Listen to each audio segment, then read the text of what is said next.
जय श्री माता जी। माँ को नमन करके हमारे दोनों हाथ माँ के सामने फैलाते हुए हम बैठेंगे।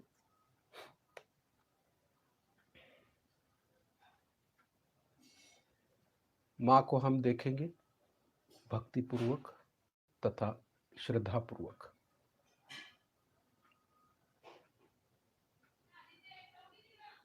कोई भी विचार हमारे मन में नहीं आने चाहिए। शुरू से ही हम ऐसा प्रयास करेंगे। कोई सा भी विचार नहीं आना चाहिए मन में। उसे रोकना है या छोड़ना है उसको। उसे चित्त में नहीं लेना।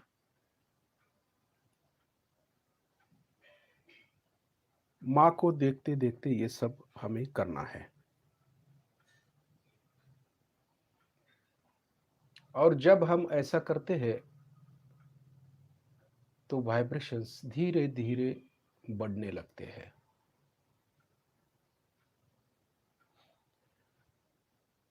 धीरे धीरे, कोई जल्दी नहीं है, क्योंकि जो परमात्मा का कार्य होता है वो धीरे धीरे होता है, जल्दी नहीं होता। तो जो भी हम सहयोग में करते हैं, ध्यान करते हैं वगैरह, तो धीरे करना है हमें। इसे महसूस करके हमें आगे जाना है। खाली आगे जाते ही रहना नहीं है, उसे महसूस करना भी जरूरी है। जो वाइब्रेशंस माँ से आ रहे हैं उसे हमको महसूस करना है हाथों पर, दोनों हाथों पर। क्योंकि माँ से हम एकाकीकार हो चुके हैं या हो रहे हैं। जब माँ से एकाकार हो जाते हैं तभी वाइब्रेशंस आने लगते हैं। हमारा मन शुद्ध होने लगता है, हमारा हृदय शुद्ध होने लगता है, तभी तो वाइब्रेशंस आते हैं। तो ये कार्य धीरे धीरे होता है, इसलिए थोड़ा सा हमें सब्र करना जरूरी रहता है। माँ को हम बड़े ही प्यार से देखेंगे। हमारे हृदय में जो भक्ति भाव या प्रेम भाव उमड़ रहा है उस पर भी हमारा चित्त होना जरूरी है। क्योंकि भाव को जागृत करना या माँ से समर्पित करना या माँ के चरणों में समर्पित करना, ये भी जरूरी रहता है। इसलिए चित्त को हमारे भाव पर भी रहना जरूरी है। जो भाव उमड़ते हैं, कभी हम आनंदित होते हैं, कभी दुखी होते हैं, कभी सुखी रहते हैं। हमारे हृदय में जो भाव उमड़ते हैं, बहुत ही कोई दुखद प्रसंग हो तो हमें दुख लगता है, कोई सुखद प्रसंग हो तो हमें बहुत ही सुख मिलता है या वो भाव में हम चले जाते हैं। कभी हम आनंद में आते हैं, जो सहयोग करते हैं और शस्त्रार के ऊपर जाते हैं तभी आनंद मिलता है हमें। तो वो भाव भी अलग रहता है। मनुष्य के अनेक प्रकार के भाव और भावनाएं हैं जो माँ के चरणों में समर्पित करना जरूरी रहता है। क्योंकि इस भाव में हमें बहते नहीं जाना है, उसे समर्पित करना है। उसे खाली देखना है कि कैसे भाव आते हैं हमारे मन में। जैसे विचार आते हैं ना, बुद्धि में विचार आते हैं, कौन से विचार आते हैं, खाली देखते हैं, ठीक है ऐसा है, ओके ठीक है, नेति नेति नहीं, ये नहीं वो नहीं ये नहीं, ऐसा करना है। वैसे ही हृदय में जो भाव उमड़ते हैं उसको माँ के चरणों में समर्पित करना है। जो भी भाव हो, हमारे हृदय में क्रोध आता हो तो भी वो चरणों में समर्पित करना है। माँ, हम आपके चरणों में ये क्रोध समर्पित करते हैं। जो भी इच्छाएं है वो भी माँ के चरणों में समर्पित करते हैं। इच्छा रहती है ना, ये काम होना चाहिए, वो काम होना चाहिए। हमारा पैसों का काम है माँ, आर्थिक समस्या है, वो भी खत्म होनी चाहिए, जो हमें लगता है वैसे। तो ये सब भावनाएँ माँ के चरणों में समर्पित करना है। इससे क्या होता है? हमारा हृदय स्वच्छ हो जाता है। जैसे विचार कम हो जाते हैं धीरे-धीरे, तो दिमाग खाली हो जाता है और विचार कम होते जाते हैं। वैसे ही हृदय में जब भावनाएँ उमड़ती है, तो वो भावनाएँ माँ को समर्पित करना बहुत ज़रूरी रहता है। उसी भाव से हम ध्यान नहीं कर सकते, क्योंकि भावनाओं में बह जाकर के हम ध्यान नहीं कर सकते। उसे छोड़ देना पड़ता है ध्यान करने के लिए, या गहनता में जाने के लिए उसे छोड़ देना पड़ता है, त्यागना पड़ता है। तभी हम गहनता में उतर सकते हैं। नहीं तो इस भावनाओं में जकड़ करके हम लेफ्ट साइड में चले जाते हैं। तो ये बहुत ही हमें नीचे की ओर ले जाते हैं। जो भावनाएं होती है, जो लेफ्ट साइड से आती है, हृदय से आती है, तो उस भावना को समर्पित भाव में कन्वर्ट करना हमारा भी काम है ना, कार्य है। इसलिए ध्यान में बैठते वक्त ये कार्य करना जरूरी है कि सबसे पहले माँ के सामने आराम से बैठिए। माँ को श्रद्धा पूर्वक, भक्ति पूर्वक खाली देखिए, शांत चित्त से देखिए। फिर वाइब्रेशंस पर चित्त डालिए। थोड़ा वाइब्रेशंस आते हैं या नहीं आते हैं उसे भी देखिए, और धीरे धीरे जो बुद्धि में बहुत ही समस्या आ रही है या विचार आ रहे हैं, तो थोड़ा थोड़ा उसे निग्लेक्ट करिए, उसे छोड़ दीजिए। विचार को नहीं, ये विचार नहीं आना चाहिए, वो विचार नहीं आना चाहिए, हमें ध्यान करना है, ऐसा बुद्धि को हमें बोलना चाहिए, कि समझना चाहिए। बुद्धि को समझना चाहिए कि ये विचार नहीं आना है, वो विचार नहीं आना, नीति नीति बोलते हैं उसको। ऐसा करके बुद्धि को आत्मा की ओर ले जाना है या परमात्मा के चरणों में ले जाना है। फिर हृदय में जो भावनाएं उमड़ती है, क्रोध उमड़ता है, दूसरों के प्रति ईर्ष्या होती है, दूसरों के प्रति जो भी हो दूसरों के प्रति होता है, खुद के प्रति कभी नहीं होता। तो सहज योग में हम जब ध्यान में बैठते हैं ना, पहले हृदय में जो भावनाएं उमड़ती है उसे माँ के चरणों में सौंपना ही बहुत जरूर रहता है। तो वैसे ही हम ध्यान में नहीं बैठ सकते। कभी आए हैं, बंधन लिए हुए हैं और बैठे हैं और ध्यान में चले गए, ऐसा कभी नहीं होता। या वैसा हम करते हैं तो वो ध्यान नहीं कहलाता, या उससे गहनता में हम उतर नहीं सकते, क्योंकि उसकी एक प्रोसेस है, एक स्टेप है। उस स्टेप से जब हम जाएंगे तभी हम गहनता को छू सकता है, नहीं तो गहनता में नहीं उतर सकते हम। इसलिए हमें पहले शांत होना बहुत जरूरी रहता है, और शांत हो करके, प्रसन्न हो करके, बैठ करके ही हम परम चैतन्य को प्राप्त कर सकते हैं। ये काम बहुत ही धीरे धीरे होता है। परमात्मा का कार्य बहुत ही धीरे धीरे होता है। जल्दबाजी शैतान का काम है। जल्दबाजी शैतान का काम है, ये परमात्मा का कार्य नहीं है। परमात्मा का कार्य होता है, उसके लिए हमें सब्र की बहुत जरूरी रहती है। इसलिए श्रद्धा और सबूरी, साईनाथ ने बोले, क्योंकि परमेश्वर का कार्य धीरे होता है, इसलिए हमें श्रद्धा और सबूरी दोनों को रखना बहुत जरूरी होता है। तो जो कार्य हम करते हैं या परमात्मा से हम प्रार्थना करते हैं या बंधन देते हैं, तो थोड़ा सब्र होना चाहिए। जल्दबाजी में कोई काम सहयोग में नहीं होता है। तो थोड़ा दिमाग को हम खाली करते हैं, या दिमाग शांत करके, निर्विचार हो करके, परमात्मा से जुड़ करके फिर हम कार्य करते हैं, तभी कार्य होता है और तभी हमें सफलता मिलती है। इसलिए ये कार्य धीरे-धीरे करना बहुत ज़रूरी होता है।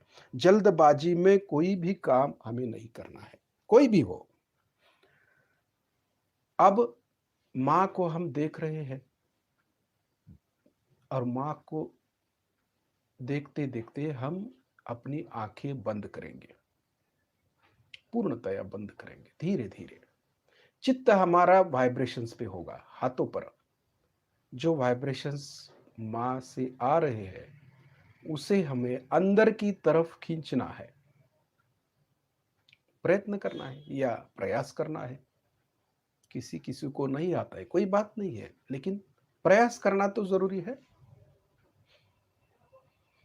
क्योंकि वाइब्रेशंस को खींचना हमारे लिए बहुत ही लाभदायक रहता है।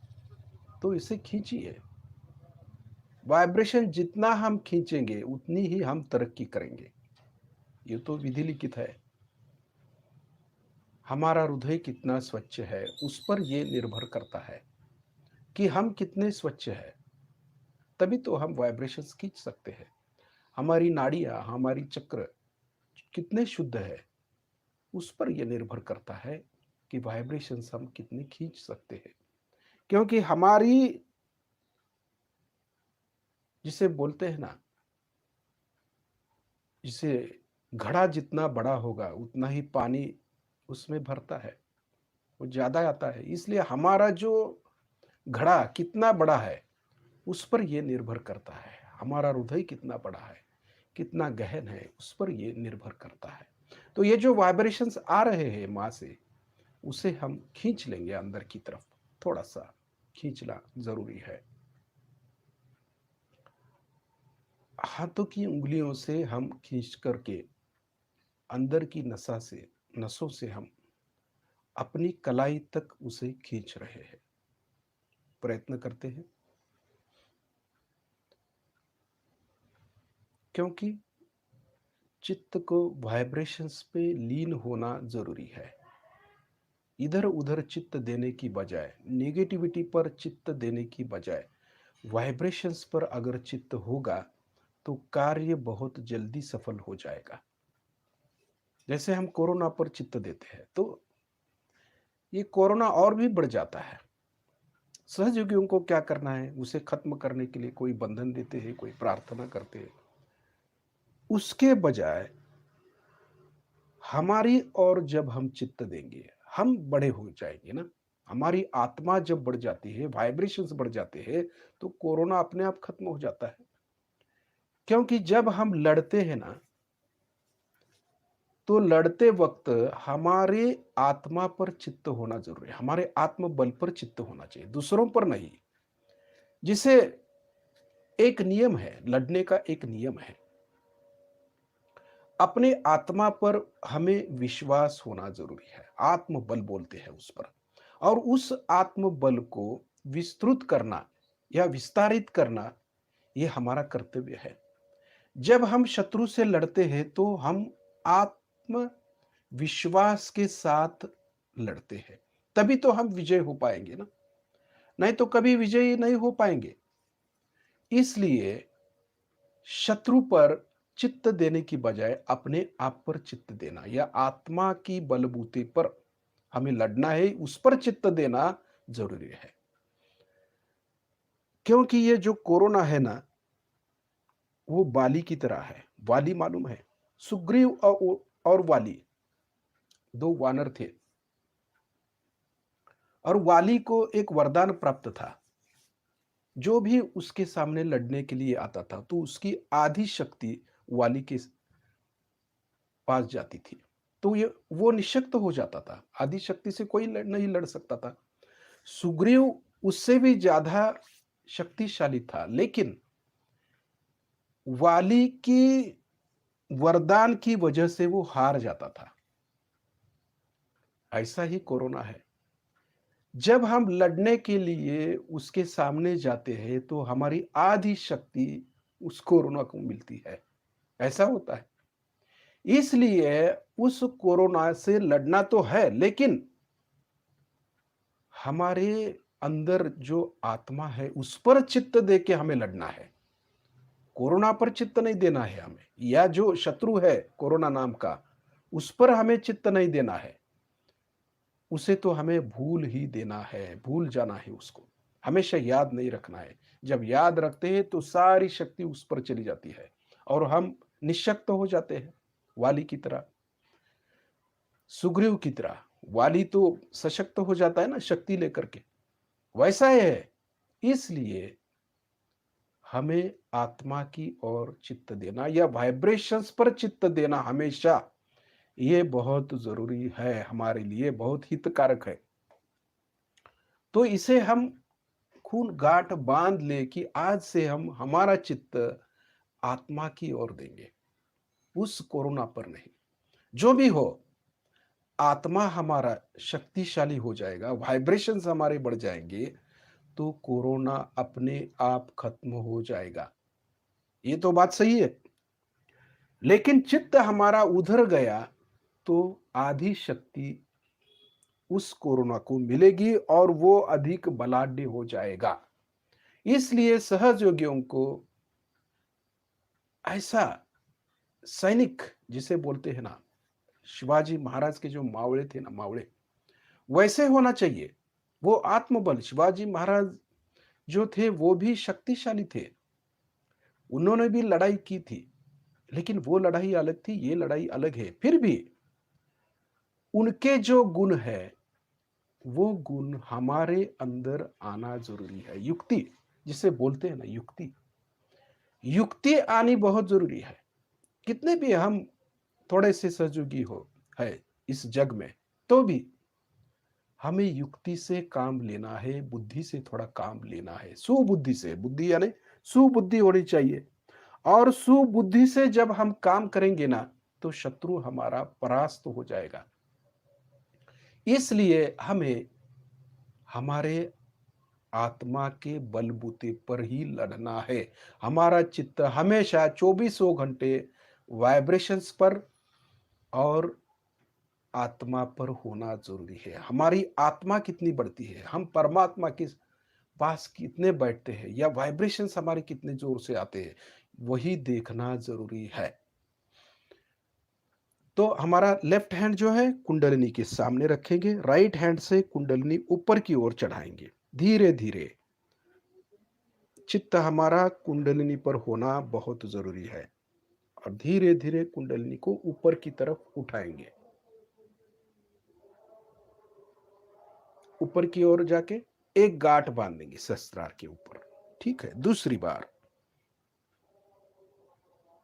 धीरे धीरे कुंडलिनी को उठाएंगे हाथों से।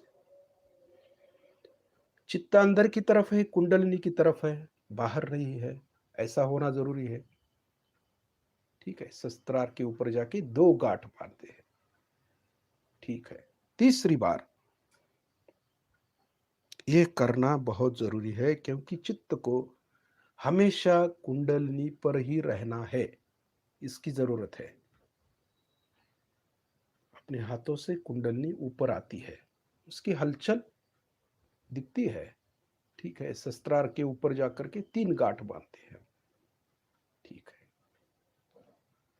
कुंडलिनी ऊपर आ गई। ये तो महसूस हो रहा है कि हाथों से कुंडलिनी ऊपर आ गई, कोई बात नहीं। हम इतने शुद्ध होना चाहिए हमें कि अपना हाथ जब हम कुंडलिनी चढ़ाते हैं ना, तो कुंडलिनी हाथों के साथ कुंडलिनी ऊपर आनी चाहिए और उसको हमें महसूस करना है। यही तो कुंडलिनी चढ़ाना बोलते हैं ना, नहीं तो हाथ ऊपर कुंडलिनी नीचे, ऐसा नहीं होना चाहिए। अब कवच लेंगे, लेफ्ट से शस्त्रार के ऊपर से राइट तक। ठीक है, राइट से शस्त्रार से ऊपर से लेफ्ट तक 7 बार हमें करना है। चित्त को कवच पर, जो कवच तैयार हो रहा है उस कवच पर हमें चित्त देना है, हाथों पर नहीं। ये भी सीखना जरूरी है। ये देवी कवच है, शिव कवच है, और इस कवच के अंदर हमें सुरक्षित रहना है। कोई सा भी वायरस या कोई सी भी निगेटिविटी इसके अंदर नहीं आ सकती। ऐसा ये दिव्य कवच है, और इसे पहनने से हम बहुत ही सुरक्षित रहते हैं। ठीक है।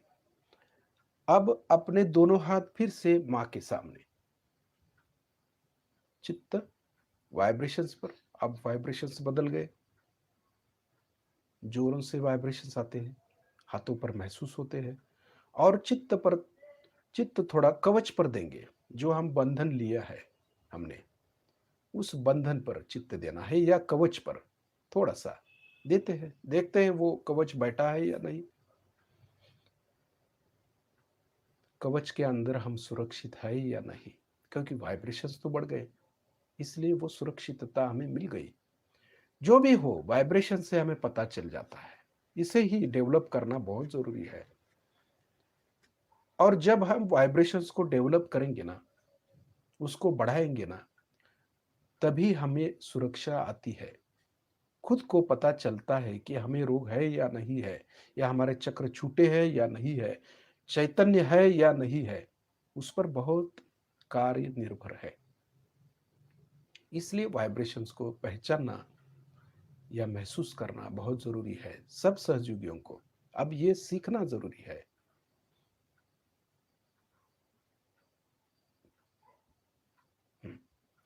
अब हमारा राइट हैंड हृदय पर रखते हैं, राइट हैंड हृदय पर। हृदय के अंदर जो आत्मा है, उस आत्मा की ओर हमारा चित्त जाना चाहिए। श्री माता जी, आपकी कृपा से मैं शुद्ध आत्मा हूं, पवित्र आत्मा हूं, निर्मल आत्मा हूं। मैं ये मन बुद्धि शरीर अहंकार कोई नहीं हूं, ये सब नष्ट होने वाला है। मैं हूं शुद्ध आत्मा, जो कभी नष्ट नहीं होगा, जो अजर है, अमर है, जो शिव है, वो मैं हूं। शिवोहम शिवोहम। और जब हम आत्मा बनते हैं तो कौन हमें छू सकता है? इसलिए आत्मा होना जरूरी है। खाली बोलना नहीं है, होना है हमें। अब इसकी जरूरत है। अब हमें आत्मा बनना है। ये धारणा हमें करनी है कि मैं आत्मा हूं। तभी ये स्थूल देह दिख रहा है, उसके अंदर जो सूक्ष्म देह है, उसे हम हृदय में लाते हैं। वो चैतन्य स्वरूप है, वैसा ही बैठा है। हम जैसे बैठे हैं ना, वैसा ही वो चैतन्य है ना, भर गया है चैतन्य इस देह में, तो उसका आकार भी उस देह जैसे हो गया ना। श्री माता जी, वो मैं हूं, वो मैं आत्मा हूं, शुद्ध आत्मा हूं। वो चैतन्य रूपी शुद्ध आत्मा मैं ही हूं। तभी हमें बोलना है कि मैं शुद्ध आत्मा हूं। और ये आत्मा हृदय में रहता है, तो हम भी हृदय में है। जैसे पानी में हम तरंगते हैं ना, डूबते नहीं, तरंगते हैं। एक टैंक होगा, उस टैंक में हम तरंग रहे हैं, बोलते हैं ना, तैर रहे हैं। बैठे हैं, ध्यान करके बैठे हैं तो तरंगते हैं। तो वैसे ही इस शरीर में आत्मा जो है, वो हम सूक्ष्म देह, वो तरंग रहा है, तैर रहा है, वो हृदय में तैर रहा है। ऐसी भावना हमारी होनी चाहिए, तभी मैं आत्मा हूं ये समझ में आता है। नहीं तो हम शरीर पर ही ज्यादा चित्त देते हैं, ज्यादा से ज्यादा 99% हमारा चित्त शरीर पे होता है। तो हमारा चित्त आत्मा की ओर होना जरूरी है। बदलना है ना, हमारा दृष्टिकोण बदलना चाहिए। अब माने हमें आत्म साक्षात्कार दिया है, किस लिए? और जब हम ये तपस्या नहीं करेंगे तो हमारी प्रगति नहीं हो सकती। अभी भी हमें आत्म साक्षात्कार तो मिल गया, लेकिन चित्त हमारा अभी भी शरीर पर है या स्थूल देह पर है, तो उसका क्या फायदा? माँ ने दिया है तो उसका हमें उपयोग करना है, उस पर अमल करना है, तपस्या करनी है, सहज की तपस्या है, तो उसे करना है, उसको बहुत जरूरी है। अब क्यों? क्यों? मैं आत्मा हूं, शुद्ध आत्मा हूं, तो मुझे डरने की क्या बात है? मैं आत्मा हूं, मैं तो मरता नहीं हूं। ये जो भावना है, ये हमारे अंदर बहुत जोरों से बहनी चाहिए कि मैं शुद्ध आत्मा हूँ, पवित्र हूँ, निर्मल हूँ। और जब ये हो जाएगा, तभी कार्य हमारा सफल होगा। तभी हम कहने लगेंगे कि हमें आत्मा का सचमुच साक्षात्कार हो गया। ये शरीर अलग है, मैं आत्मा अलग हूँ। ये होना ज़रूरी है। अब हमारा राइट हैंड का जो तलवा है, वो तालू पर रखेंगे और थोड़ा दबा करके, तालू पर दबा करके उसे थोड़ा घुमाना है हमें। और जहाँ हम हाथ घुमा रहे हैं, उधर हमारा चित्त दे करके बोलना है, श्री माता जी, आप ही साक्षात सहस्त्रार स्वामिनी है। कृपया हमारे सहस्त्रार चक्र पर विराजमान हो जाइए। श्री माता जी, आप ही साक्षात आदि शक्ति है। कृपया हमारे सहस्त्र दल कमल पर विराजमान हो जाइए। भक्ति पूर्वक, श्रद्धा पूर्वक जो भी करते हैं कार्य सहयोग में या प्रार्थना, वो हृदय से होनी चाहिए, बुद्धि से नहीं, हृदय से, तभी कार्य बनेगा। हाँ, अब ये हाथ ऊपर की ओर उठाएंगे, 8 इंच, 7-8 इंच ऊपर नीचे करके, आगे पीछे करके गोल घुमा के देखते हैं कि तालू भाग से ठंडी ठंडी लहरें, हवा या गर्म महसूस होती है हाथों पर, राइट हैंड के। ये देखना है हमें, थोड़ा सा ऊपर नीचे, आगे पीछे गोल घुमा के देखना है। ठीक है। अब दोनों हाथ फिर से श्री मां के सामने। अब चित्त से देखेंगे हमारी कुंडलनी सहस्त्रार को भेद करके ऊपर आ गई क्या, उसे देखना है। हम पार हो गए क्या, उसे देखना है। सहज में हमारी कुंडलनी ऊपर आ गई क्या, उसे देखना है। ये बहुत जरूरी है, पार होना भी जरूरी है।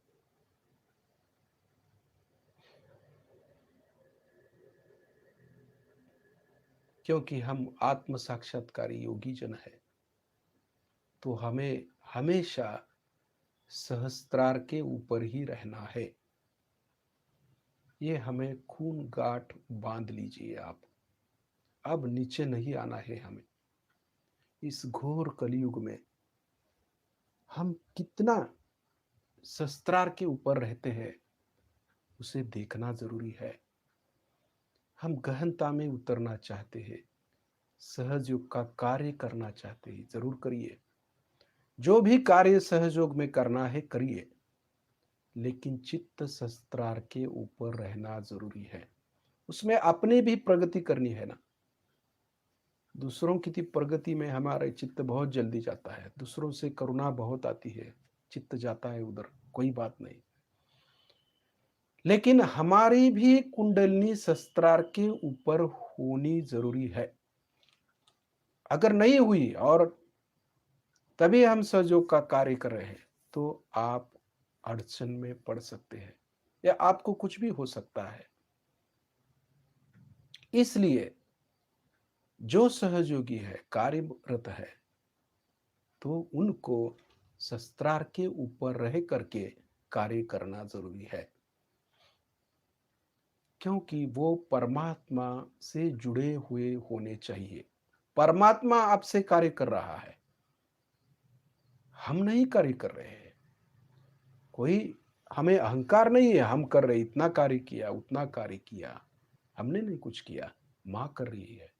ये जो भावना है, वो भावना तभी आती है जब हम शस्त्रार के ऊपर रह करके उस परमात्मा से जुड़ते हैं, तभी ये भावना हमारे अंदर आती है। तो ये भावना हर सहयोगियों को होनी चाहिए कि ये सब मां करा रही है, हम कुछ नहीं करते, हमें कुछ आता ही नहीं है। जो कर रही है मां करा रही है हमसे, हम माध्यम है, इंस्ट्रूमेंट है। इसलिए जो शक्ति है वो ऊपर से आ रही है, तो उस शक्ति से हमें जुड़ना चाहिए हमेशा, चौबीसों घंटे, तभी कार्य होगा। तभी चैतन्य हमसे बहेगा, हमारे शरीर से बहेगा, और जब चैतन्य बहेगा ना, तो जो वायरस है वो भाग जाएगा। चैतन्य जितना बढ़ेगा उतना अच्छा है, और उसे बढ़ाने के लिए हमारी शुद्धि बहुत ज़रूरी है।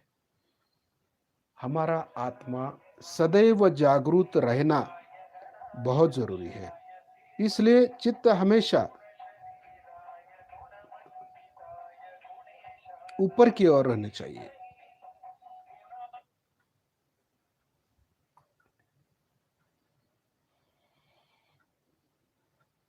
देखते हैं, चित्त हमारा ऊपर है, शस्त्रार के ऊपर।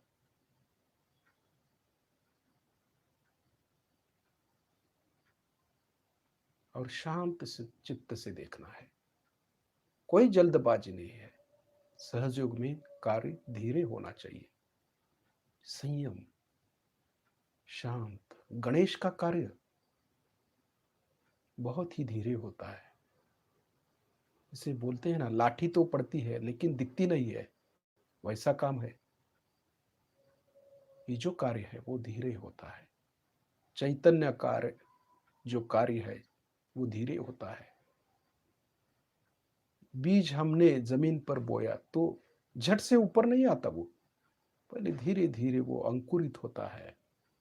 वो अंकुर जमीन को फोड़ करके फिर भूमि से ऊपर आता है, धीरे धीरे। फिर वो रोप बन करके धीरे धीरे वृक्ष हो जाता है। उसमें कितना कालावधि लगता है, वैसा ही हमारा कार्य है। ये जल्दबाजी में नहीं हो सकता, धीरे में हो जाएगा। इसलिए धीरज रखना जरूरी है, सहयोगियों को बहुत ही जरूरी है। अब ऊपर से हम शस्त्रार में आएंगे, ब्रह्मरंध्र में। थोड़ा सा ब्रह्मरंध्र में आएंगे, थोड़ा सा अंदर के चक्रों में कार्य करते हैं। ब्रह्मरंध्र और उसके आसपास, ब्रह्मरंध्र है उसके आसपास जो चक्र है उस पर भी थोड़ा सा ध्यान देंगे। वो शस्त्रार के चक्र है, उस पर भी हमें थोड़ा सा महसूस होना जरूरी है, तभी तो भी वाइब्रेशंस बढ़ते भी है। जो सूक्ष्म शरीर के सूक्ष्म चक्र है वो भी हमें मालूम होना चाहिए।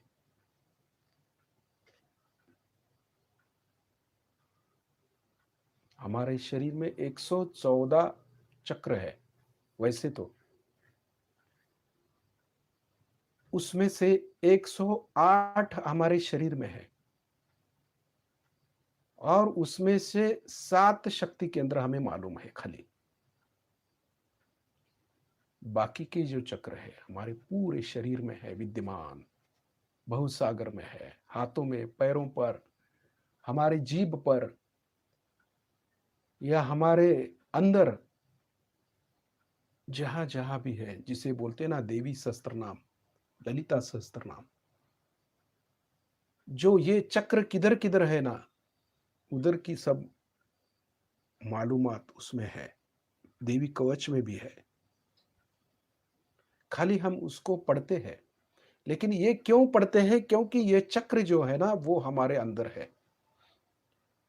ये चक्र जो है वो एक्चुअली त्रिकोणाकार है। चक्र जो है गोल नहीं है, त्रिकोणाकार है। इसलिए देवी का जो श्री यंत्र रहता है वो त्रिकोणाकार रहता है, सब त्रिकोण त्रिकोण त्रिकोण ऐसे, क्योंकि चक्र है ये सब। और ये हमारा शरीर का एक अंग है, शरीर है वो चैतन्य का या चक्र का जो शरीर है उसे कारण, महाकारण देह कहते हैं, उसे महाकारण। और ये जो चक्र है ये देवी के चक्र रहते हैं, देवी ने इसे बनाया है। देवी ने जो 14 भुवन बनाए हैं, 14 चक्र यानी 14 भुवन, और शेष रह गई शक्ति को कुंडलिनी के रूप में त्रिकोणाकार अस्थि में प्रस्थापित कर दिया। ये कुंडलिनी हमारे त्रिकोणाकार अस्थि है। ये गोल क्यों नहीं है अस्थि, त्रिकोण क्यों है, ट्रायंगुलर। ट्रायंगुलर यानी कि ब्रह्मा विष्णु महेश, महालक्ष्मी महासरस्वती महाकाली, त्रिकोणाकार, त्रिकुट जिसको बोलते हैं, त्रिकुट देह भी हमारा त्रिकुट है। तो इसका बहुत बड़ा शास्त्र है जो योगी लोगों को मालूम होना जरूरी है। इस पर हम बाद में चर्चा हो जाएगी, करेंगे जरूर।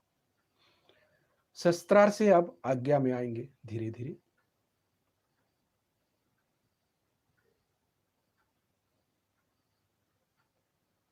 आज्ञा से विशुद्धि, ऊपर से नीचे विशुद्धि तक चित्त होना चाहिए, क्योंकि शस्त्रार से शक्ति हम आज्ञा और विशुद्धि तक लाते हैं। जो ताकत हमें आती है, जो चैतन्य मिलता है, वो ऊपर से नीचे तक सब चक्र पर। विशुद्धि से हम अनाहत में आएंगे, ऊपर से नीचे अनाहत।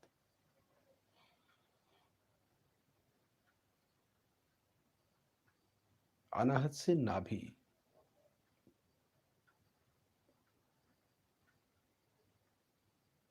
नाभि से स्वादिष्ठान, ऊपर से चित्त पूरा स्वादिष्ठान पर, ऊपर से चित्त लेते हैं। जो सूक्ष्म नाड़ी है, ब्रह्म नाड़ी, उससे हम नीचे लाते हैं चित्त को। स्वादिष्ठान से मूलाधार, ऊपर से चित्त मूलाधार तक होना जरूरी है।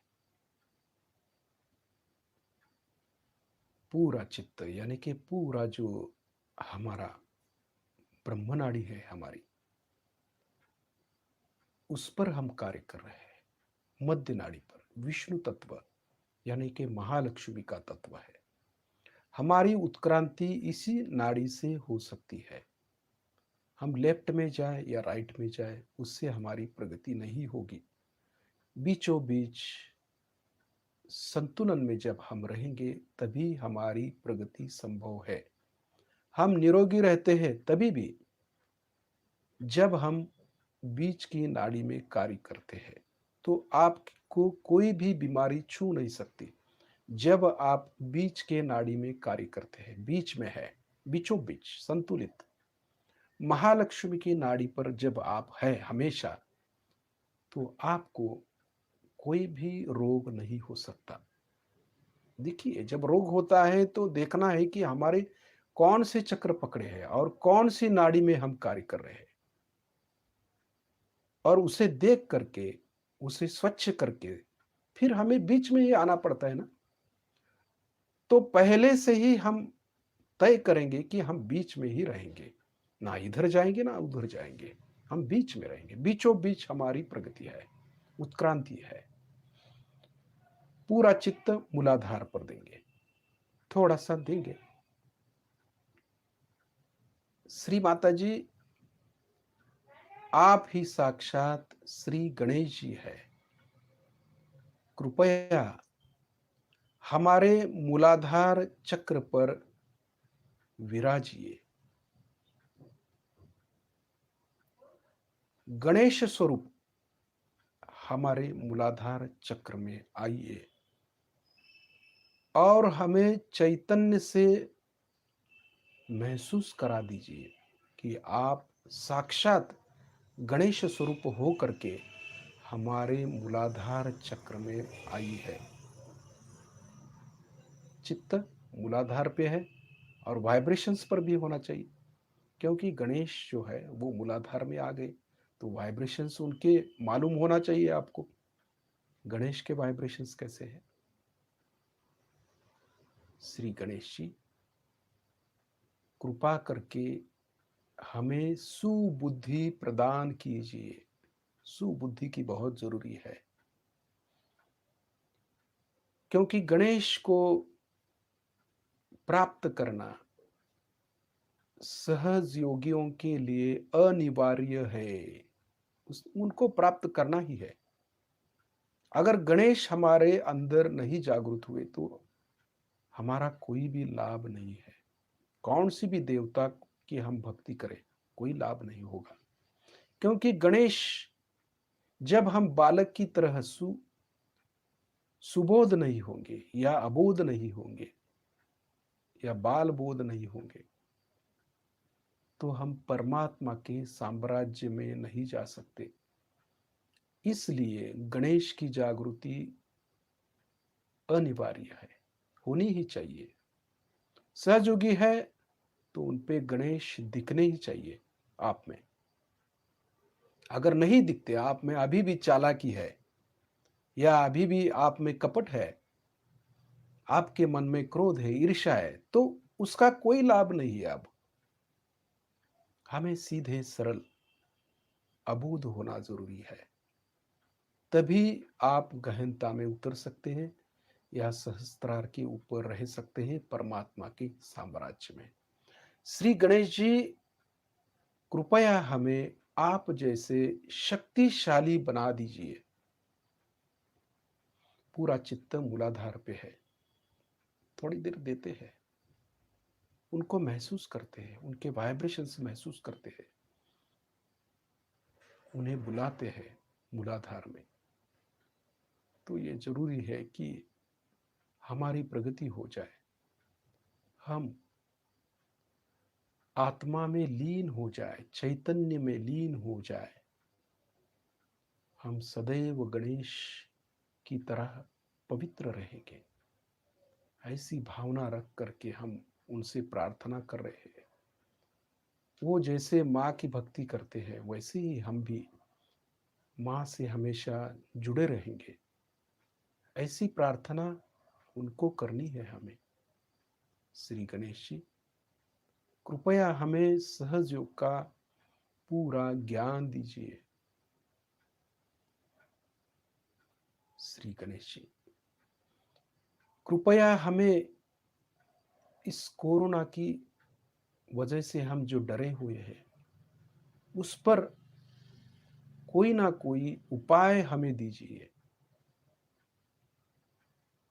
लोगों को ठीक होने दीजिए। श्री गणेश जी, कृपया हम सब सहयोगियों को ठीक कर दीजिए। उनके आजार, उनकी तकलीफ, उनके रोग ठीक कर दीजिए। श्री गणेश जी, आप ही हमारे बड़े भाई साहब हैं, कृपया हमारी मदद कीजिए, हमें मार्ग दिखाइए।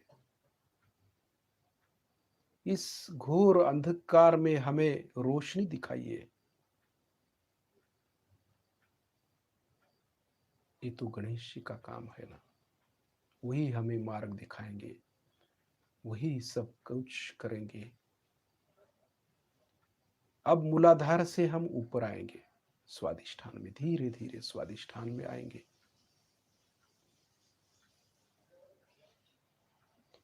स्वादिष्ठान से अब धीरे धीरे नाभि में आएंगे। देखिए, अब नीचे से ऊपर आ रहे हैं नाभि तक। अब वाइब्रेशंस भी कितने बदल चुके हैं वो भी हम देखेंगे। नाभि से हम अनहत में आएंगे।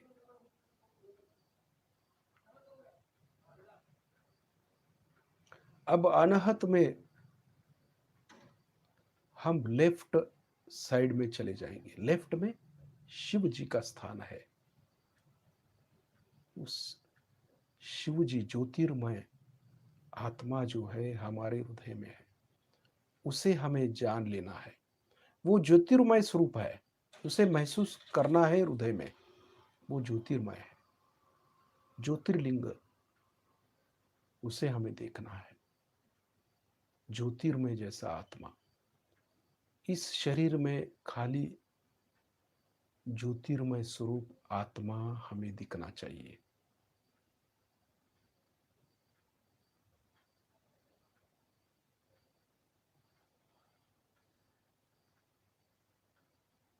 पूरा चित्त हम ज्योतिर्मय स्वरूप आत्मा की ओर देंगे। पूरा चित्त।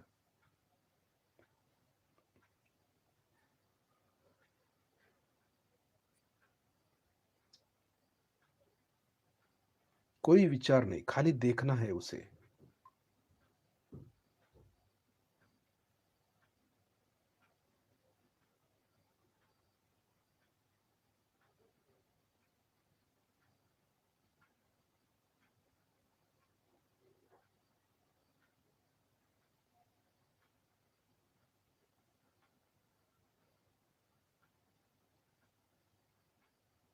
क्योंकि हम ज्योतिर्मय स्वरूप आत्मा हूँ।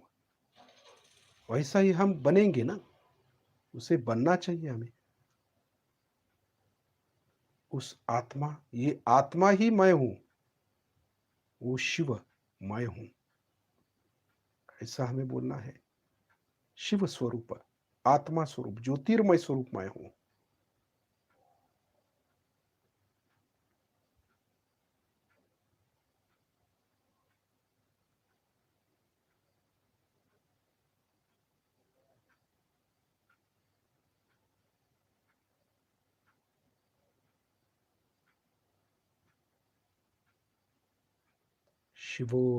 शिवोहम, वही मैं हूँ।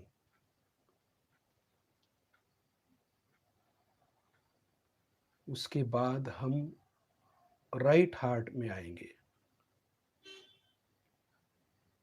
चित्त, शिव तत्व और राम तत्व, जैसे राइट हार्ट में राम जी है, प्रभु राम जी उस राइट हार्ट में है। उन्होंने ही क्या किया, शिव जी का नाम लिया ना। राम जो होते हैं वो शिव जी का नाम या शिव जी का ध्यान करते हैं, और शिव जी जो है वो राम का ध्यान करते हैं। इसीलिए राम ने जो शिवलिंग की स्थापना की इस पृथ्वी में, बहुत ही शिवलिंग की स्थापना की है, तो शिव जी को वो मानते हैं, यानी कि आत्मा राम हो गए वो। पूरा चित्त राम तत्व पर हमें देना है। प्रभु रामचंद्र जी जो है वो मर्यादा पुरुषोत्तम, उनसे हमें क्या लेना है, मर्यादा खाली। राम जैसे हम एक पत्नी, एक वचनी, एक बानी होने का प्रयास करना है हमें। एक उत्तम सहयोगी, हमारा आदर्श प्रभु रामचंद्र जी है। हमारा चित्त दोनों पर होना चाहिए, शिव जी पर और राम जी पर, दोनों पर हमारा चित्त है। हृदय में श्री माता जी, आप ही साक्षात प्रभु रामचंद्र जी है। कृपया हमें मर्यादा पुरुषोत्तम बनाइए, क्योंकि हमें मर्यादाओं का पालन करना जरूरी है।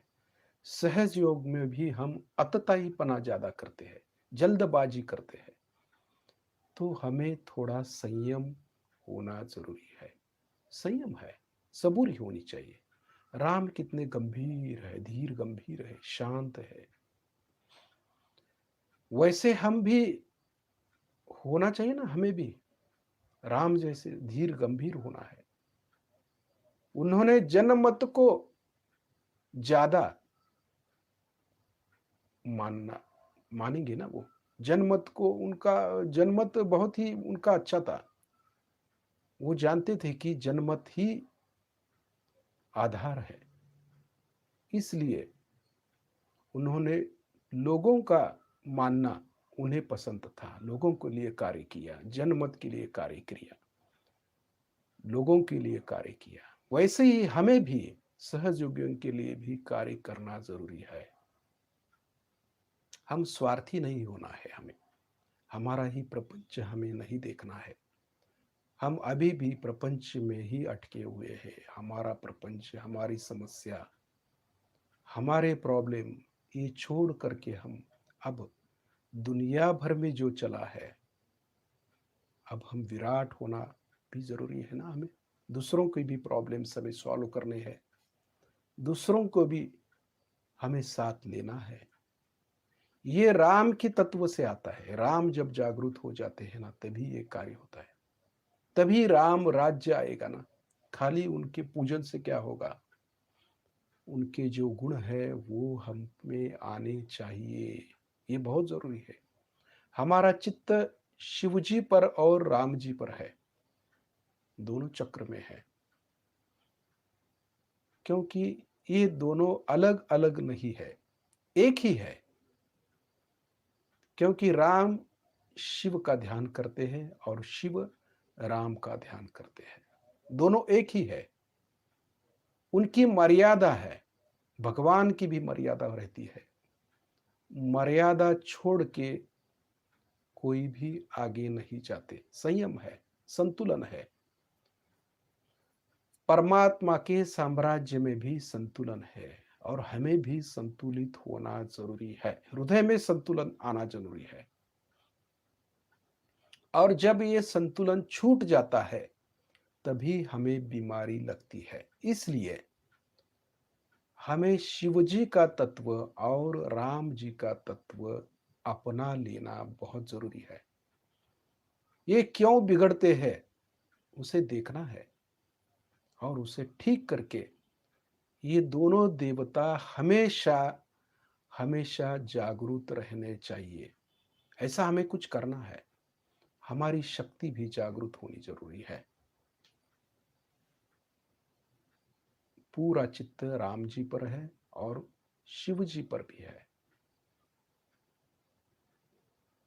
राम, हम बोलते ना श्री राम जय जय राम, तो राम जी का नाम लेते ही हनुमान जी भी प्रसन्न हो जाते हैं।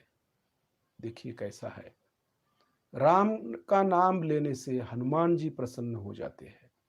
हनुमान जो है वो वायु पुत्र है। वायु में हनुमान जी है। आज जो प्रॉब्लम चल रहा है वायु तत्व का, वायु में ही है सब, वायरल। तो ये ठीक करने के लिए हनुमान जी की शक्ति हमें होनी बहुत जरूरी है। रुद्र, हनुमान कौन है? रुद्र शक्ति है।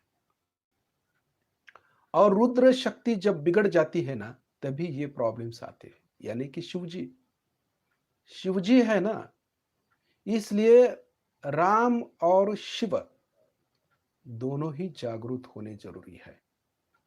तो हमें शिवजी और राम जी क्यों बिगड़े हुए हैं उसका पता लगाना चाहिए या देखना चाहिए कि क्यों विराट के ये चक्र बिगड़े हुए हैं। विराट के है ना ये चक्र, ये संपूर्ण देश ये नहीं है, पूरा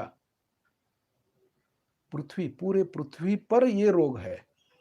सब प्रदेश में ये रोग है। ये क्यों है? क्यों ये चक्र बिगड़ा हुआ है सबका, उसे देखना चाहिए ना। लेफ्ट हार्ट भी है, राइट हार्ट भी है, तो ज्यादा से ज्यादा पहले लेफ्ट या राइट हार्ट बिगड़ता है, फिर लेफ्ट हार्ट बिगड़ता है। यानी कि राम जी का तत्व पहले खराब हो जाता है। यानी कि मनुष्य ने अपनी सर्व मर्यादा लांघ ली है। उसका ये मतलब है कि जो नहीं करना है वो ही आदमी कर रहा है। निसर्ग के विरोध में भी वो चला जाता है। जो उनकी मर्यादा है वो उस मर्यादा लांघ करके वो चला गया। इसलिए परमात्मा का ये क्रोध उमड़ आया है। इसलिए शिवजी भी बिगड़ गए और राम और शिव दोनों का संतुलन करना या मेल करना बहुत कठिन बात है। इसलिए सहयोगियों को पूरा चित्त शिवजी पर यानी कि आत्म तत्व पर होना जरूरी है। और जब हम आत्मा की ओर चित्त देते हैं, पूरा चित्त, तो शिवजी थोड़े शांत हो जाते हैं। क्योंकि माँ ने हमें आत्म साक्षात्कार दिया है। तो माँ का आदर करना और हमेशा आत्मा की ओर चित्त देना या शस्त्रार के ऊपर रहना, ये हम जब करते हैं ना तभी शिवजी शांत हो जाते हैं। फिर राम का तत्व भी ठीक हो जाता है। इसलिए ये दोनों तत्व हमारे अंदर हमेशा जागरूक रहने चाहिए। हृदय से अब हम विशुद्धि में आएंगे, धीरे धीरे विशुद्धि तक। विशुद्धि से आज्ञा तक आएंगे, आज्ञा से शस्त्रार, और फिर शस्त्रार के ऊपर पूरा चित्त शस्त्रार के ऊपर देंगे। चित्त हमारा हृदय में भी होना चाहिए, राइट हार्ट में भी होना चाहिए, और शस्त्रार के ऊपर भी हमारा चित्त रहना चाहिए। एक 4 मिनट या 5 मिनट हम ध्यान में बैठेंगे। पूरा चित्त हृदय, दोनों हृदय में और शस्त्रार के ऊपर रख करके 5 मिनट में।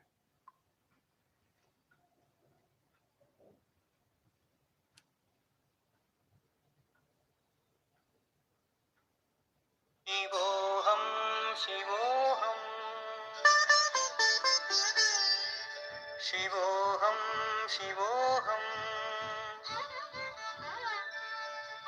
शिवोऽहं शिवोऽहम्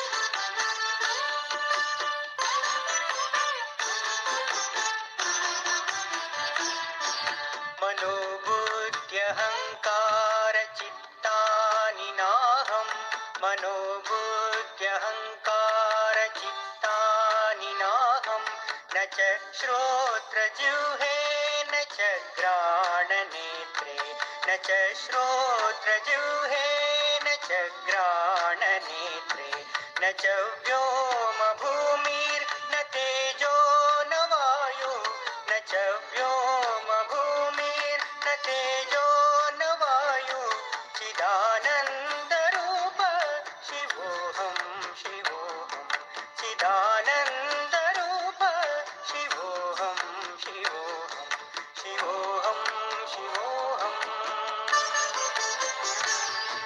शिवोऽहं शिवोऽहम्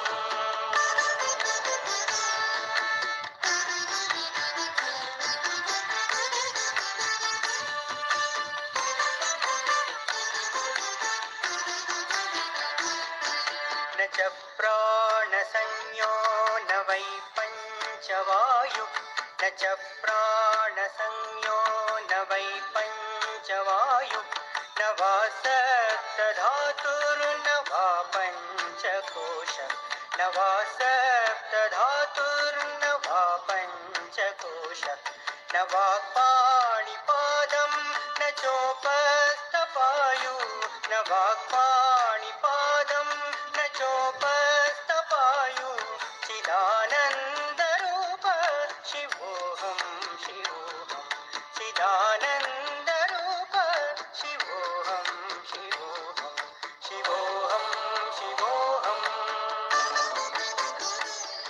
शिवोऽहं शिवोऽहम्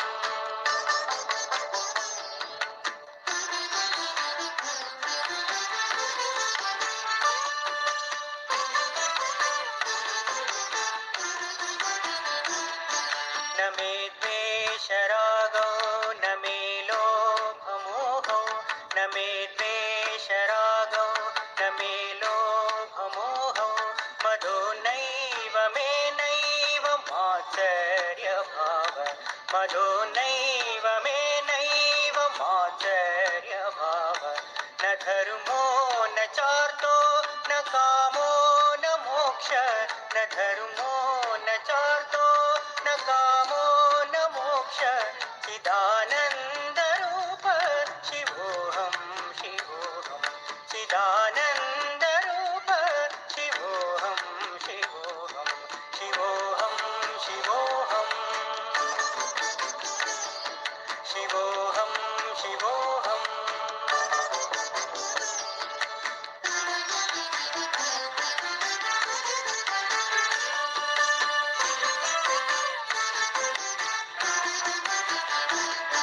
न पुण्यं न पापं न सौख्यं न दुःखं न पुण्यं न पापं न सौख्यं न दुःखं न मन्त्रो न तीर्थं न वेदा न यज्ञा न मन्त्रो न तीर्थं न वेदा न यज्ञा अहं भोजनं नैव भोज्यं न भोक्ता अहं भोजनं नैव भोज्यं न भोक्ता चिदानन्दरूप शिवोऽहं शिवोऽहं चिदानन्दरूप शिवोऽहं शिवोऽहं शिवोऽहं शिवोऽहं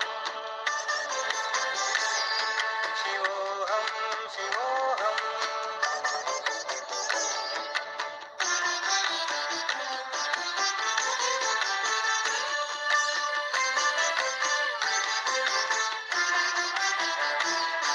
न मे मृत्युर्न शङ्का न मे जातिभेद न मे मृत्युर्न शङ्का न मे जातिभेद पिता नैव मे नैव माता न जन्म पिता नैव मे नैव माता न बन्धुर्न मित्रं गुरुर्नैव शिष्य न बन्धुर्न मित्रं गुरुर्नैव शिष्य चिदानन्दरूप शिवोऽहं शिवोऽहं चिदानन्दरूप शिवोऽहं शिवोऽहं शिवोऽहं शिवोऽहं शिवोऽहं शिवोऽहम्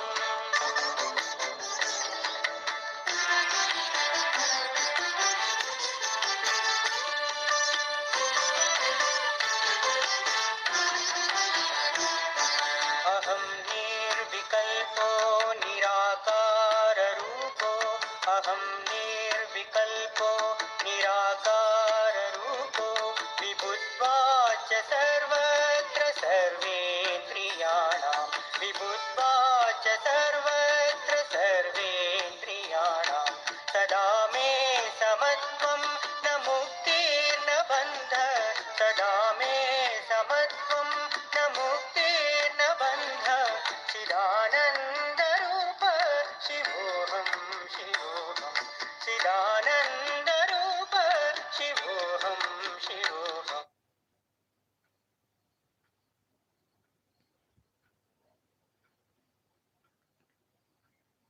पूरा चित्त सहस्त्रार के ऊपर है और दोनों हार्ट पर त्रिकोण ट्रायंगुलर। चित्त कैसा है? ट्रायंगुलर। लेफ्ट हार्ट में जो आत्मा है उस पर और राइट हार्ट में और सहस्त्रार के ऊपर। ऐसा ही चित्त देना है हमें, तभी तो कार्य बनेगा।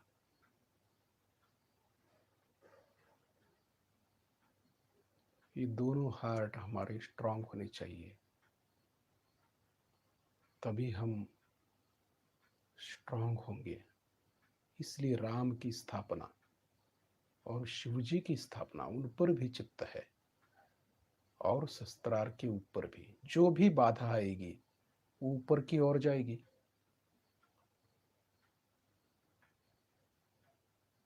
अब धीरे धीरे हम अपनी आंख खोलते हैं। धीरे धीरे मां को देखते हैं। चित्त ऊपर है और हृदय में भी है और राइट हार्ट में भी है। ऐसा है चित्त। तीनों जगह है और चौथी जगह जो है वाइब्रेशंस।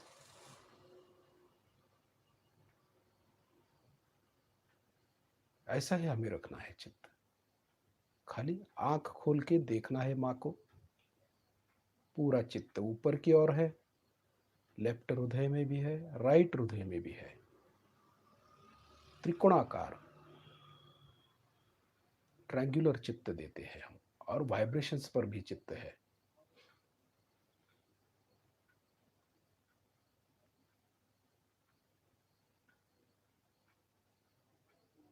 ऐसा क्यों है?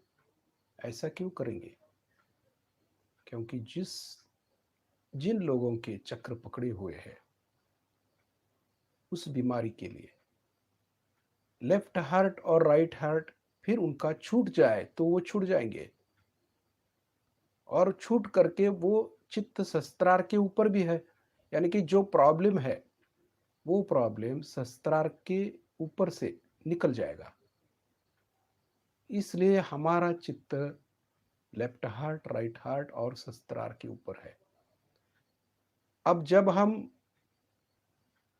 मां की आरती करेंगे अभी थोड़ी देर में, तो ये आरती भी जब हम करते हैं ना, तो उस आरती का मतलब भी ऐसा ही है। सबको दुआ देना मां, ऐसा है। सबको ठीक करना मां, सबको दुआ देना, आपका आशीष देना, आपका आशीर्वाद देना।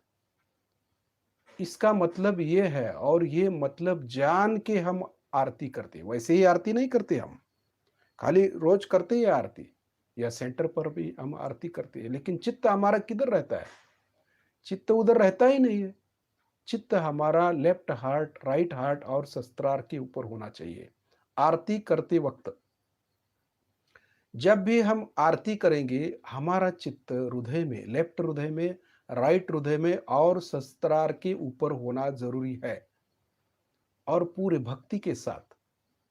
हम जो प्रार्थना कर रहे हैं, जो माँ की आरती कर रहे हैं, उस आरती का मतलब ही ये है कि माँ सबको दुआ देना, सबको आशीर्वाद देना और सबकी कुंडली शस्त्रार के ऊपर रखना, ऐसा उसका मतलब है। और इस भक्ति के साथ ही हम माँ की आरती करेंगे। आरती का सामान लेंगे, आरती को जलाएंगे, चित्त लेफ्ट हृदय, राइट हृदय और शस्त्रार के ऊपर रख करके हम माँ की आरती करेंगे।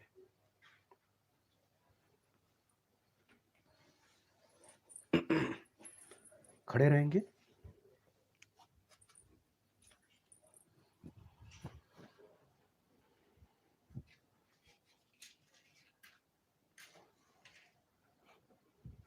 आरती को जलाएंगे, कपूर को जलाएंगे।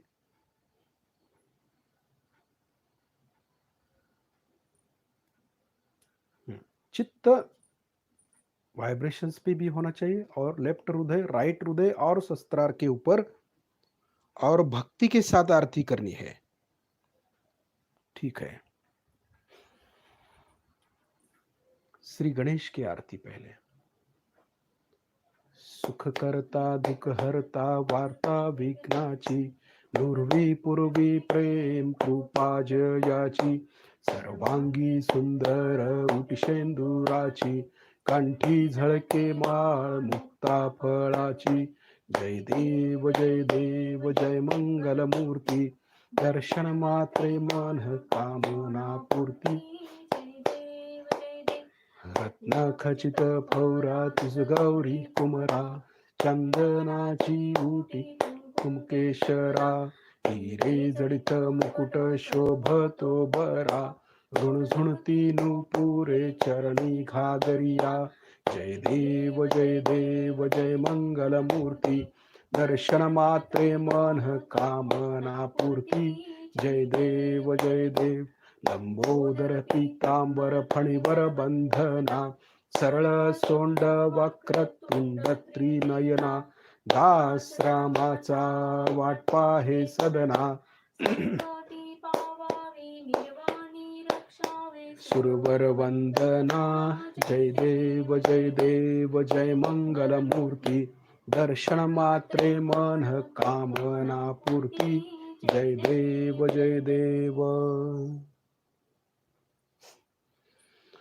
सबको दुआ देना माँ, सबको दुआ देना, जय निर्मल माता जी, जय निर्मल माता जी, दिल में सदा रहना माँ, सबको दुआ देना, सबको दुआ देना माँ, सबको दुआ देना, जय निर्मल माता जी, जय निर्मल माता जी, दिल में सदा रहना, सबको दुआ देना, जग में संकट कारण कितने लिए अवतार माँ, कितने लिए अवतार,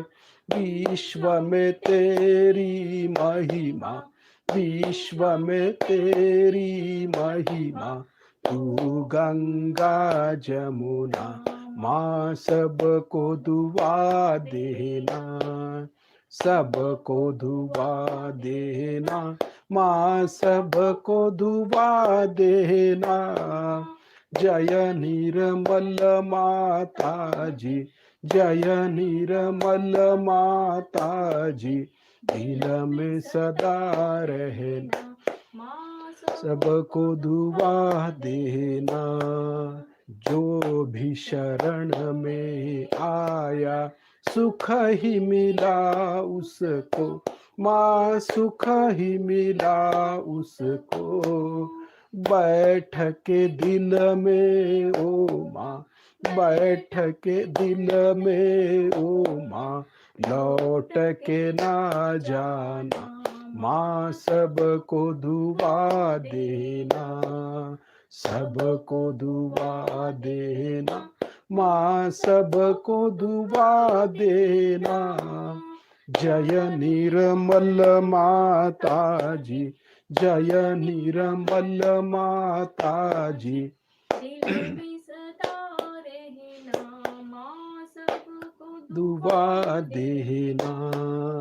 मानव में अवतर के कर दिया उजियाला, माँ कर दिया उजियाला।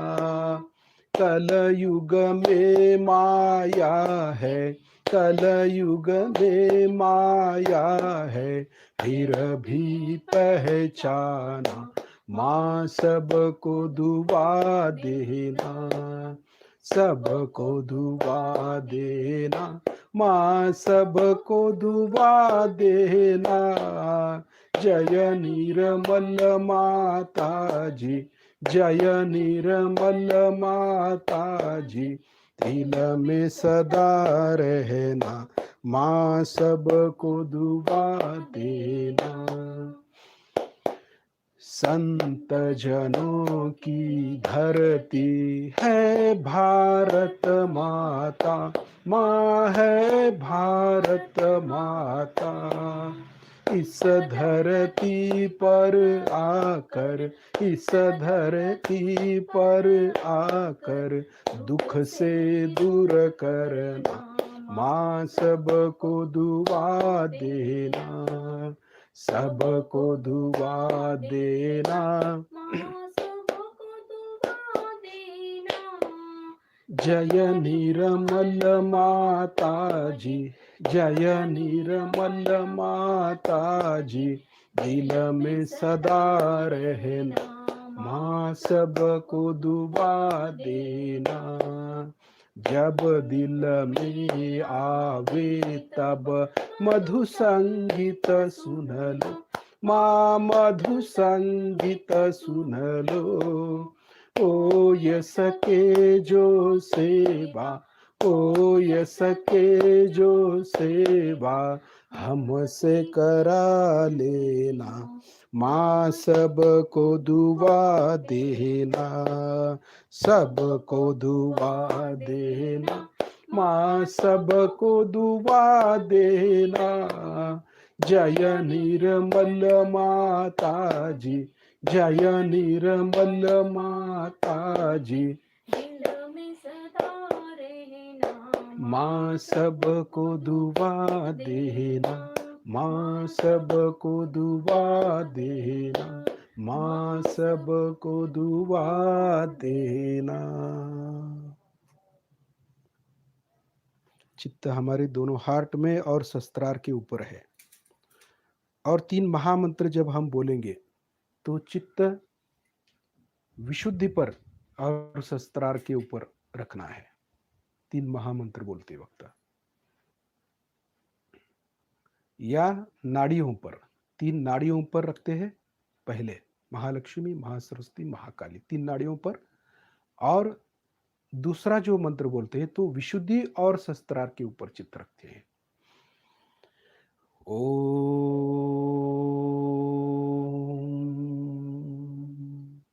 त्वमेव साक्षात् श्री महालक्ष्मी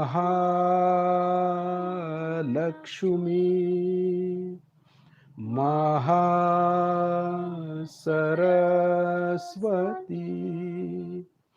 महाकाली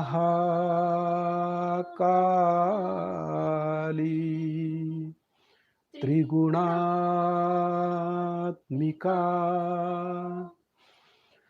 कुंडलिनी साक्षात् श्री आदिशक्ति माता जी।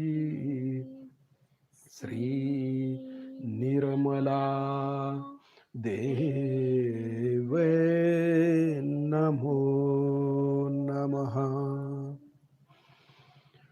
ओम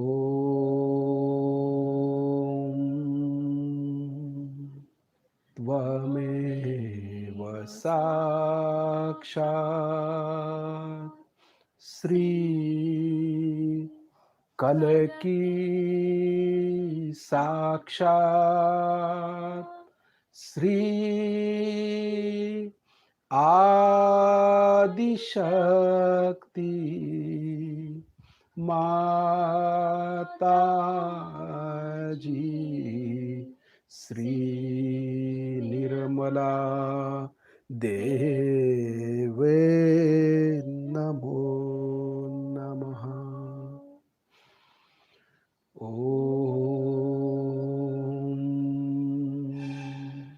त्वमेव साक्षात् श्री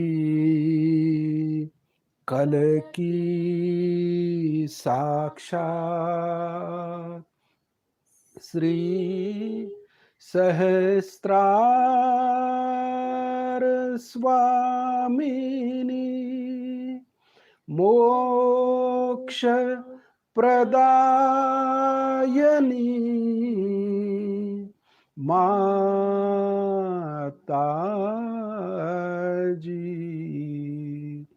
श्री निर्मला देवे नमो नमः। श्री निर्मला देवे नमो नमः। श्री निर्मला देवे नमो नमः। श्री निर्मला देवे नमो नमः। बोलो श्री भगवती माता जी श्री निर्मला देवी की जय।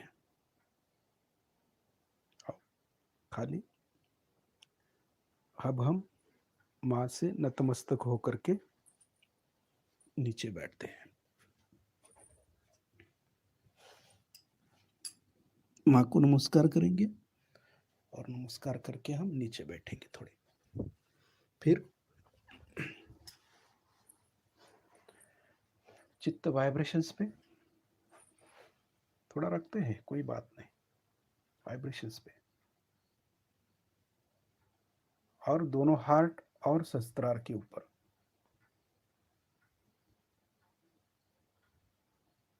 क्योंकि आरती हो गई है तो 1-2 मिनट में ऐसा बैठना है हमें। आरती होने के बाद कभी भी जाना नहीं है, थोड़ा बैठना है माँ के चरणों में। क्योंकि माँ से हमने सबके लिए दुआ मांगी है, सबके लिए। तो माँ जो आशीर्वाद देती है चैतन्य रूप से, उसे खींचना भी तो चाहिए, लेना भी तो चाहिए हमें, तो वो लेंगे। इसलिए पूरा चित्त वाइब्रेशंस पे और सहस्त्रार के ऊपर और दोनों हार्ट में।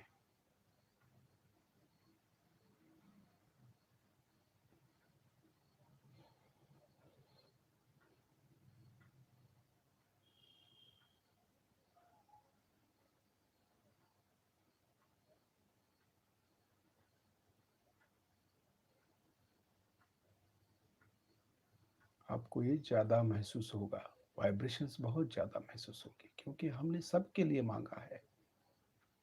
जब सबके लिए हम मांगते हैं तभी माँ प्रसन्न हो जाती है।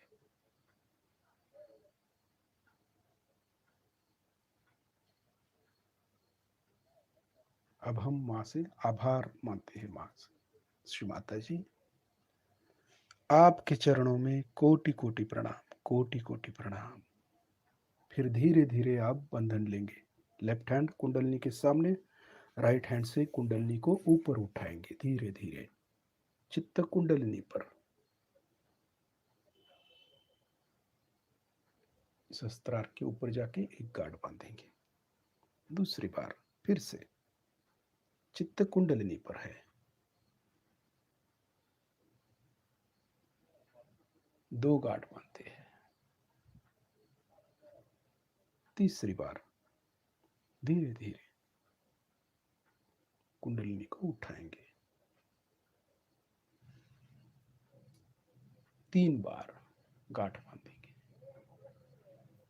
2, 3।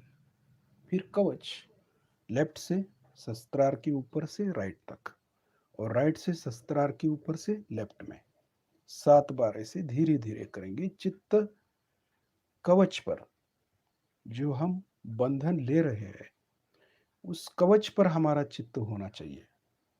ये कवच हम ले रहे हैं हमारे संरक्षण हेतु। हम ये कवच और चित्त कवच पर होना जरूरी है, तभी तो हम संरक्षित रहेंगे ना।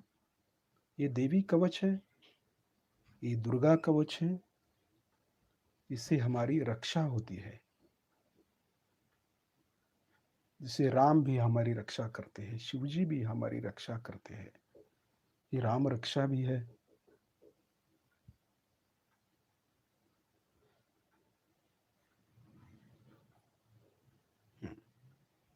कल हम सुबह 5 बजे ध्यान के लिए बैठेंगे, पूर्णतया शुद्ध होकर के प्रसन्न चित्त हम 5 बजे ध्यान में मिलेंगे। जय श्री माता जी।